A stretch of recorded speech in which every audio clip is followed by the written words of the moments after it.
ഈ പടത്തിന്റെ മേക്കിംഗ് കൊള്ളാം, ക്യാമറ കൊള്ളാം, ബിജിഎം കൊള്ളാം. പക്ഷെ മെയിൻ ലീഡ് ചെയ്ത പവൻ കല്യാൺ മാത്രം ഒരു പോരായ്മയായിട്ട് തോന്നി. അതിന്റെ പ്രശ്നം എന്താണെന്ന് വെച്ച് കഴിഞ്ഞാൽ പുള്ളിയുടെ അഭിനയം കാണുമ്പോൾ നമുക്ക് തോന്നും ഒരു തുമ്പിയെ കൊണ്ട് കല്ലെടുപ്പിക്കുന്ന അല്ലെങ്കിൽ പുള്ളിക്ക് താല്പര്യമില്ലാത്ത ഒരാളെ കൊണ്ട് നിർബന്ധിച്ച് ചെയ്യിപ്പിക്കുന്ന പോലെയാണ് എനിക്കത് കണ്ടപ്പോൾ പേഴ്സണലി തോന്നിയിട്ടുള്ളത്. ആ ക്യാരക്ടർ ശരിക്കും വേറെ ആരെങ്കിലും വെച്ച് ചെയ്യിപ്പിച്ചിരുന്നെങ്കിൽ ഈ പടത്തിന്റെ വേർഡിക്റ്റ് തന്നെ മാറിപ്പോയനെ. ആ ലെവലിൽ എഴുതി വെച്ചിരിക്കുന്ന ഒരു ക്യാരക്ടർ ആയിരുന്നു. പക്ഷെ പുള്ളിയെ കൊണ്ട് പുൾ ഓഫ് ചെയ്യാൻ പറ്റിയില്ല. അതാണ് അതിന്റെ ഫാക്ട്. പിന്നെ ഈ KGF സിനിമയില് റോക്കി ബോയുടെ ക്യാരക്ടറിനെ പറ്റി ആ സിനിമയിലെ ബാക്കി ക്യാരക്ടേഴ്സ് ഓരോന്ന് പറഞ്ഞ് ഹൈപ്പ് കയറ്റത്തില്ല ആ ക്യാരക്ടറിന്. അതുപോലെ ഈ സിനിമയിലും ഈ പവൻ കല്യാണിന്റെ ക്യാരക്ടറിനെ പറ്റിയിട്ട് ബാക്കിയുള്ള ഓരോ ക്യാരക്ടേഴ്സ് ഹൈപ്പ് കൊടുത്ത് ആ ക്യാരക്ടറിനെ എന്തോ വലിയ സംഭവമായിട്ട് കാണിച്ചിട്ടുണ്ട്. പക്ഷെ സ്ക്രീനിൽ പവൻ കല്യാൺ ചെയ്ത OG എന്നുള്ള ക്യാരക്ടർ വരുമ്പോഴത്തേക്ക് അത് 3G ആയിട്ട് മാറുക ചെയ്യുന്നത്. പുള്ളിയെ കൊണ്ട് ഞാൻ നേരത്തെ പറഞ്ഞ പോലെ പുള്ളിയെ നിർബന്ധിച്ച് ചെയ്യിപ്പിച്ച കേട്ടാ നമുക്ക് തോന്നുന്നു പുള്ളിയെ സ്ക്രീനിൽ കാണുമ്പോൾ.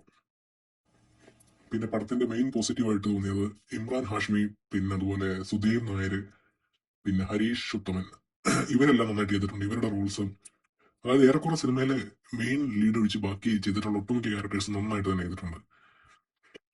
പിന്നെ മ്യൂസിക്കിന്റെ കാര്യത്തിലേക്ക് വന്നു കഴിഞ്ഞാൽ തമൻ നന്നായിട്ട് വർക്ക് ചെയ്തിട്ടുള്ള സിനിമയാണത്. തുടക്കം തൊട്ട് അവസാനം വരെ പുള്ളി മാക്സിമം കത്തിച്ച് വെച്ചിട്ടുണ്ട്. അത് ഇന്റർവെല്ലിൽ ശരിക്കും നമുക്ക് അറിയാൻ പറ്റും. നിങ്ങൾ നല്ല സ്ക്രീനിലാണ് ഈ പടം കാണുന്നെങ്കിൽ ഇന്റർവെല്ലിൽ പുള്ളി ചെയ്ത് വെച്ചിരിക്കുന്ന സാധനം ശരിക്കും ഗൂസ്ബംസ് വരും. അങ്ങനെ ഫസ്റ്റ് ഹാഫ് വരെയാണ് പടത്തിലെ ആ കൂടെ കൊള്ളാവുന്ന കുറേ സീക്വൻസുകൾ വന്നു പോകുന്നത്. ഫസ്റ്റ് ഹാഫ് കഴിഞ്ഞ് പിന്നെ പടത്തിൽ കുറേ ലേയേഴ്സ് കൊണ്ടുവന്ന് ആ കഥയെ പല ബ്രാഞ്ചസ് ആയിട്ട് തിരിച്ച് ഒന്നുമില്ലാത്ത രീതിയിലേക്ക് എത്തിച്ചു വെച്ചിട്ടുണ്ട്. പിന്നെ അങ്ങോട്ട് പവൻ കല്യാണിനെ ബൂസ്റ്റ് ചെയ്യാൻ വേണ്ടി ഈ നോർത്ത് ഇന്ത്യൻ റീലുകളിലൊക്കെ കാണുന്ന പോലത്തെ ഒരു സിനിമ എടുത്തു വെച്ചിരിക്കുന്നത്. സെക്കൻഡ് ഹാഫ് ശരിക്കും പറഞ്ഞാൽ ഫസ്റ്റ് ഹാഫ് ആയിട്ട് ഒരു കണക്ഷൻ ഇല്ലാത്ത രീതിയിലേക്ക് ആക്കി മാറ്റി. നിങ്ങൾ ഈ പടം തിയേറ്ററിൽ പോയിട്ട് കാണാൻ നിൽക്കുന്നവരാണെങ്കിൽ ഈ സിനിമയിലെ ഫൈറ്റ് സീക്വൻസ് വരുമ്പോൾ പവൻ കല്യാണിനെ മാത്രം ഒന്ന് ക്ലോസ്ലി ഒബ്സർവ് ചെയ്താൽ മതി. കാരണം ഈ ക്ലോസ് വരുന്ന സീനിൽ പുള്ളിയുടെ ഫേസിൽ ക്യാമറ വെച്ചിട്ടുണ്ട്. ബാക്കി വരുന്ന ഫൈറ്റ് സീക്വൻസുകളൊന്നും പുള്ളിയെ കാണിക്കത്തില്ല. അതായത് ഫേസ് ഇല്ല, കൈ മാത്രം, കൈയും ഒരു വാളും, പിന്നെ തോക്ക് വരുന്ന സീനാണെങ്കിൽ തോക്കും കാണിക്കും. അതല്ല പുള്ളിയുടെ ഫേസിൽ ക്യാമറ എവിടെയും വരത്തില്ല. ഫൈറ്റ് കൂടുതൽ പേരായിട്ടുള്ള ഫൈറ്റ് സീക്വൻസുകൾ. അതുപോലെ KGF-നകത്തും കൈദിക്കകത്തും കില്ലിനകത്തൊക്കെ ആനിമലിനകത്തൊക്കെ ഉള്ള പോലത്തെ സെയിം പാറ്റേൺ ഓഫ് വയലൻസ്, അതുപോലെ കുറെ തോക്കുകൾ, ജോണിന്നോ സന്തോഷം എന്ന പേരുള്ള ഒരു തോക്ക്, അങ്ങനെ കുറെ പരിപാടികളൊക്കെ ഉണ്ട് ഇതിനകത്ത്.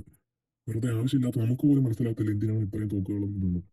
പിന്നെ ഒരു കാര്യം എന്ന് വെച്ചാൽ ഗുണ്ടകൾ എല്ലാവരും കൂടെ പവൻ കല്യാണം ആക്രമിക്കാൻ വരുമ്പോഴത്തേക്കും ഇവരുടെ കയ്യിലെല്ലാം തോക്കുണ്ടായിരിക്കും, പക്ഷെ പുള്ളിക്ക് മാത്രം പിടിയേക്കത്തില്ല. അത് വേറെ കാര്യം.